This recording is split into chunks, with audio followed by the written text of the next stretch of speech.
আজকে যে রচনাটা তোমাদের সাথে শেয়ার করছি সেটা একটি বাতিল হয়ে যাওয়া ছেঁড়া খাতার আত্মকথা। আমার চ্যানেলে একটি বাতিল হয়ে যাওয়া ছেঁড়া খাতার আত্মকথা অলরেডি একটা রচনা করা আছে, কিন্তু ওটা এমনি প্যারা করে করেছিলাম, ওটাতে আমি সাইডে কোনো পয়েন্ট দিইনি। তো একজন আমাকে কমেন্ট করেছো যে পয়েন্টগুলো লিখে দিতে, ওটা যেহেতু আপলোড করা হয়ে গেছে তো সেই জন্য আজকে আমি এই একটি বাতিল হয়ে যাওয়া ছেঁড়া খাতার আত্মকথা এটা আবার একটু অন্যরকম নতুন করে অন্যভাবে আমি লিখে দিলাম পয়েন্ট আকারে সুবিধার জন্য। তো এটাও তোমরা ফলো করতে পারো, আর যারা ওইভাবে প্যারা করে করতে চাও তারাও কিন্তু একটুখানি চ্যানেলে গিয়ে দেখে নিতে পারো। এটা অন্য একটা রচনা, একেরই দুটো, কিন্তু মানে যেগুলো লিখেছি সেইগুলো কিন্তু সেম না, আলাদা, কিন্তু রচনাটা টপিকটা একটি বাতিল হয়ে যাওয়া ছেঁড়া খাতার আত্মকথা। তো চলো আর কথা না বাড়িয়ে এটা শুরু করা যাক। তো দেখো, পরিচয় প্রথমেই লিখেছি পরিচয়। এখানে তোমরা পরিচয় না লিখে কিন্তু ভূমিকাও পয়েন্ট করতে পারো। আমি একসময় এক সুন্দর নতুন খাতা ছিলাম। আমার গায়ে ছিল চকচকে নীল মলাট, পাতাগুলো ছিল মসৃণ ও সুগন্ধি। দোকানে সাজানো ছিলাম আমার অন্যান্য ভাই বোনদের সঙ্গে। তারপরে আমার নতুন জীবনের শুরু। একদিন এক ছাত্র আমাকে কিনে নিয়ে গেল। খুব আনন্দ হয়েছিল, কারণ আমি অবশেষে কারো কাজে লাগবো।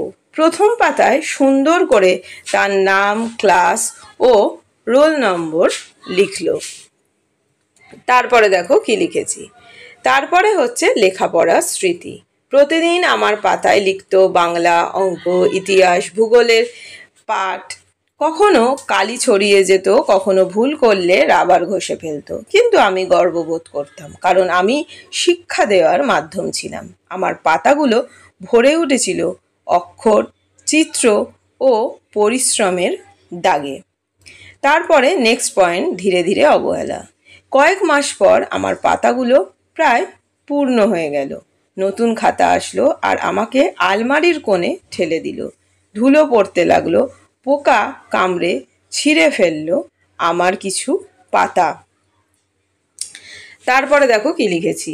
আর এখানে একটা কথা বলি, তোমাদের যদি কোনো মনে হয় যে এই রচনাটা ইম্পর্টেন্ট, আমাকে অবশ্যই কমেন্ট বক্সে জানিও, যেটা আমার করা নেই, তাহলে সেটা আমি তোমাদের সাথে আগে শেয়ার করব।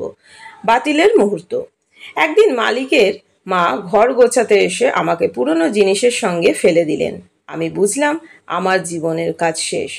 ছেঁড়া পাতাগুলো বাতাসে উড়ে গেল, কেউ আর সেগুলো তুলল না।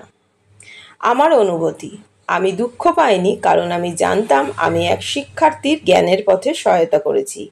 আমার পাতায় লেখা অক্ষরগুলো একদিন তার ভবিষ্যৎ গড়বে।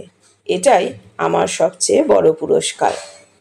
তো আমার চ্যানেলে অলরেডি অনেক কিন্তু রচনা আছে, তো সেটার প্লেলিস্টও করে দেওয়া আছে, তোমরা পারলে কিন্তু ওখানে গিয়ে চেকও করে নিতে পারো। উপসংহার, আজ আমি ছেঁড়া, পুরনো, বাতিল, তবু আমি গর্বিত। আমার জীবনের অর্থ শেষ হয়নি, আমি এক শিক্ষার স্মৃতি হয়ে রয়ে গেছি। হয়তো একদিন পুনর্ব্যবহারের মাধ্যমে আবার নতুন খাতা হয়ে ফিরে আসব। ভালো লাগলে লাইক, কমেন্ট, শেয়ার করো। আর যদি মনে হয় ভালো লাগে তাহলে এরকমই ভিডিও পেতে চ্যানেলটাকে সাবস্ক্রাইব করে পাশে থাকা বেল আইকনটা প্রেস করো, তাহলে সমস্ত ভিডিওর নোটিফিকেশন চলে যাবে সবার আগে।